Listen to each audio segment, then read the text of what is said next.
Good evening and welcome to the mission status briefing for the 6th day of Discovery's mission to the International Space Station. Here to tell us about the work going on for STS-128, we have John McCULLOUGh, the Chief of the Flight Director Office, and we'll let him start with some opening remarks before we take questions. John? Thank you. Let's see, today's a big transfer day on station, and there's about 21 hours allocated in the timeline today. The crew started out ahead of the schedule, about 30% ahead of the schedule. By the end of today, we expect to have them past the 50% mark as far as transfer goes for the mission. So it's a big achievement for today. The last three science racks were transferred today successfully, and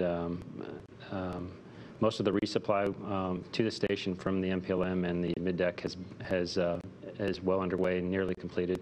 The bulk of it is going to be return and item packing and the remaining resupply. There's about the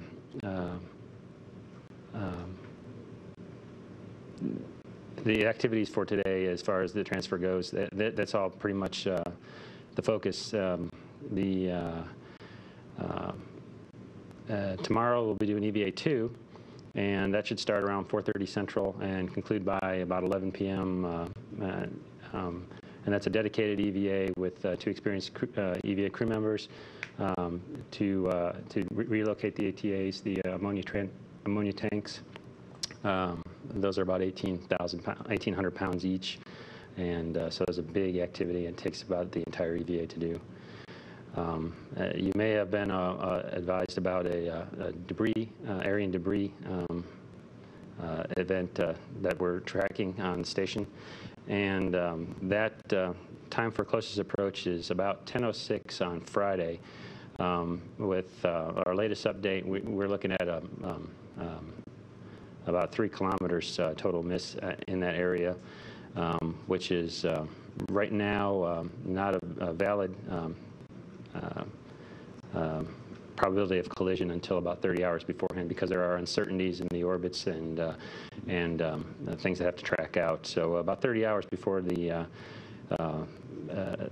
closest approach, we should be able to have a good feel for how likely that we have to do a maneuver to avoid this piece of debris. Right now, it's looking very positive. It's looking like we probably won't have to do that, but we are building a plan to allow us to make that decision as late as possible. So the plan for tomorrow will show, towards the end of the day, a reboost of about a half a meter per second on the station by the shuttle using the primary RCS system to account for that debris avoidance maneuver if it's required. About an hour and a half before that time to do that, we'll make a final decision at the latest time. If we know earlier that we're very clear, then we'll make it earlier. But the latest possible decision is about an hour and a half before we have to start kicking into that maneuver. That will be in the last hour of the EVA, that decision time. And so if we can make it earlier, we will. Right now it's looking very positive that we won't have to do that maneuver, but to be safe, we're building a plan to support that maneuver. We have all the timeline and everything set up to do that and still do this EVA successfully and complete it as planned. So we're looking very much forward to tomorrow. We think the EVA the mission is going very well, and the EVA for tomorrow will be successful in transferring the ammonia tanks, and transfer status is very good. We're a little ahead of the timeline, and we expect to cross the 50% threshold this evening. That's all I have.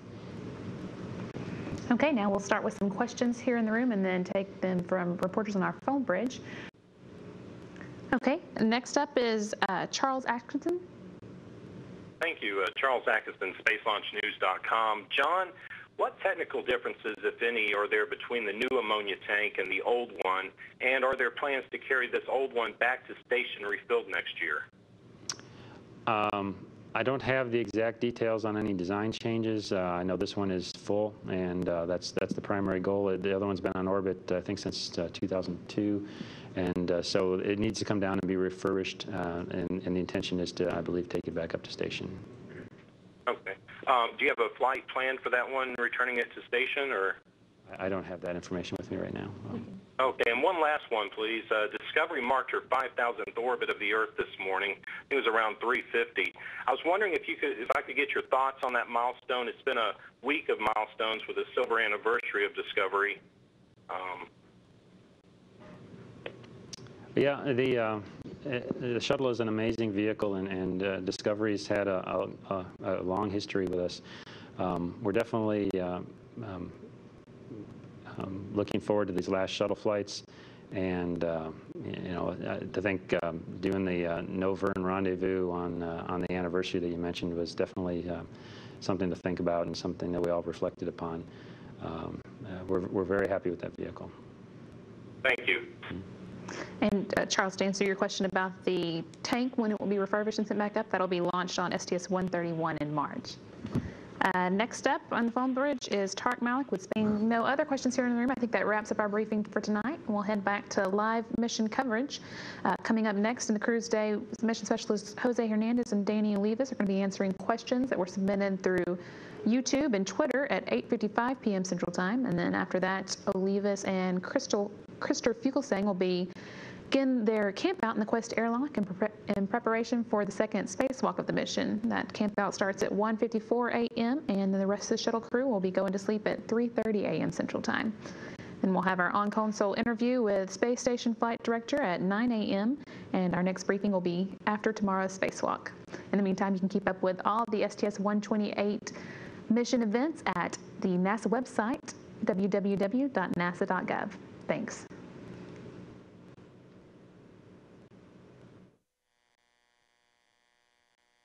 Jeff, I think that's really it. When I had first gone through the procedure, it was a little difficult to understand the differences between the Lab 1 P1 part and the actual kit part. But having seen the kit and looking at Lab 1 P1 internally, I think it's going to be pretty straightforward. I appreciate your help and the procedure. That sounds great, Tim.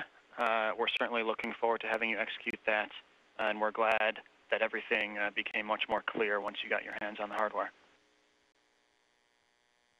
It's always good to touch the hardware. In fact, I'll probably set this up in advance of the procedure, so if there are any questions with respect to how it's configured, I can ask those prior to the scheduled time on Flight Day 8. That sounds like a great plan, Tim. All right, Jeff. Well,